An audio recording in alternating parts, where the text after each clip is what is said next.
Viking ale review.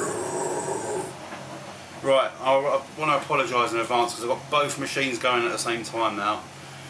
I've got a lot of laundry to get through, and I really fancy a beer, so I want to review this one that was sent to me today by the wonderful and lovely Amanda Hunt, who works for Fuller's. He's also a mate of mine on Facebook. I recently saw Simon, the Real Ale Guide, reviewing a beer from the Tring Brewery, Death and Glory, which I'm going to be reviewing later on today. And I inquired about it because I really liked the review. I thought the beer sounded fantastic, and I said to Simon, how do I get it? And he said, oh, check out the website. So I went on Twitter and I inquired about it, and they said they sent me a bottle, which was great. And I don't know if Tring are involved with Fuller's, because it was sent to Amanda, who then sent a message to me saying she'll send it.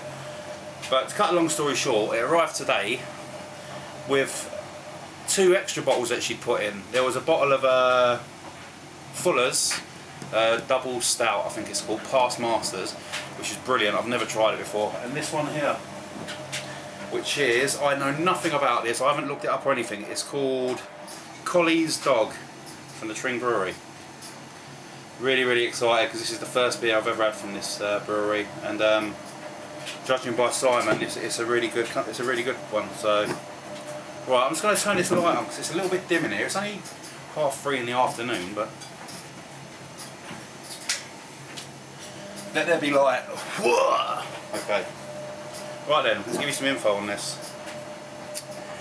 Okay, dark ruby in colour, but not over rich. Strong yet very drinkable. This premium ale has a long dry finish with overtones of malts and walnuts. Okay. Convinced he had been cursed by local woman Ruth Osborne, John Butterfield of Tring had her branded a witch and hunted down. Ruth and her husband attempted to flee but were ultimately caught and killed by a mob, the ringleader of which was one Thomas Colley. The forces of justice caught up with Thomas Colley, and on August the 24th, 1751, Colley was gibbeted for his crimes at Gubblecote Cross, where ever since his spirit roams in the form of a huge black dog. Oh, that is awesome. Colley's Dog. There you go. God, that was an horrible torture, wasn't it, back there, gibbeting? That was when they put you in that little rack, wasn't it? And just left you to die. Right. I suppose this could be my Halloween beer, because I was waiting for my pumpkin ale, but it never arrived. So, right. 5.2%. Put it in the old Plymouth Beer Festival glass, and let's get cracking. Looks like it's going to be a really nice ruby.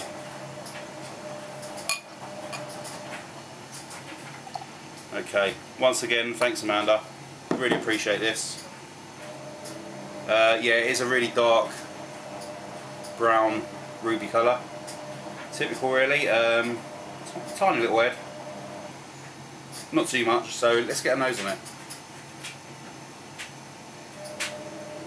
Yeah, you can smell the nut, like it says the walnut. It's definitely like a roasted nut. I would have said more like a chestnut or something. You get some nice dark sort of malts as well.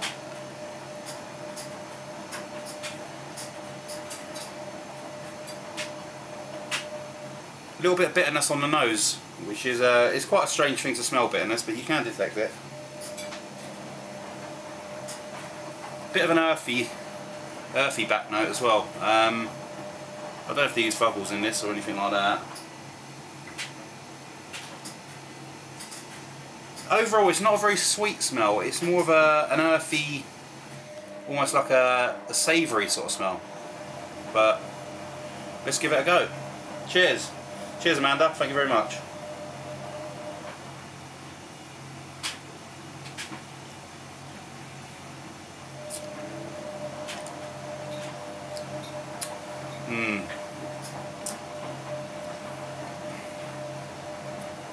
Oh, that's nice. You get a bit more in there. Yeah, that's really, really nice. Really, really. That's proper quality, that.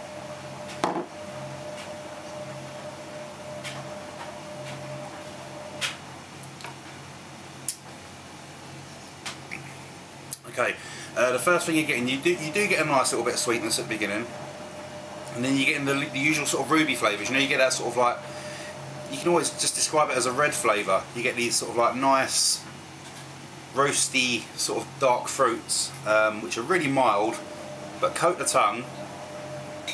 And then you're getting a nice slight bit of milk chocolate at the end, which then sort of gets zapped by this sort of really light bitterness, which then fades away. And it's a really sort of solid neck. You know, this is the sort of beer that you sort of have a gulp of it and you think, oh yeah, lovely. You want to, you know, you want to down it. It's really tasty.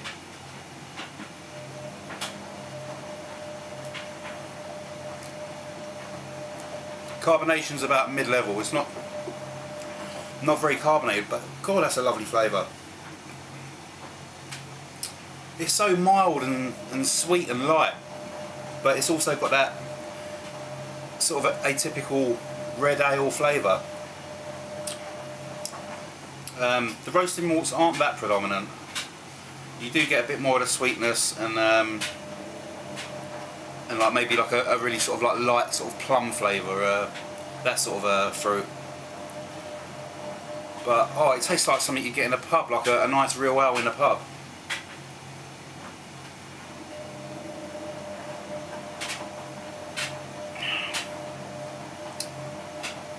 It's really light as well.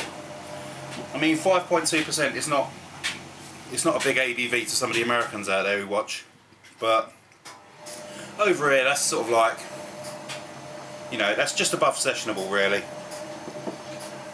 But there's no alcohol taste whatsoever, none. You're just getting a nice light sort of sweet, biscuity, dark fruity sort of beer, and it's just really refreshing, really nice.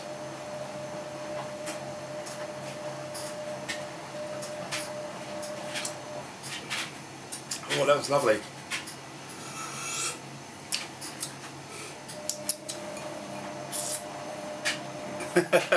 That is really nice.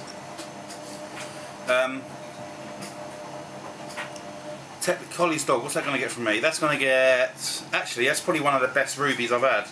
This and the St. Peter's ruby and this are both pretty much on the same sort of level. Pardon me. And I think I gave that a 9, so that's going to get a 9 out of 10. It really is that nice. So, Tring Brewery, well done. And Amanda, thank you for giving me the opportunity to try this. They've got a website, it's www.tringbrewery.co.uk, and they're based in Hertfordshire. So, give them a go if you see them. I'm definitely going to be trying more of their range. And I advise you what to do as well. So thanks again from the Urban Viking on this rather subdued Halloween. I was going to dress up and stuff, but you know, I didn't have my pumpkin ale and I've got nothing in the fridge that's really scary. So I don't know, I might think of something later. But see you again soon. Cheers!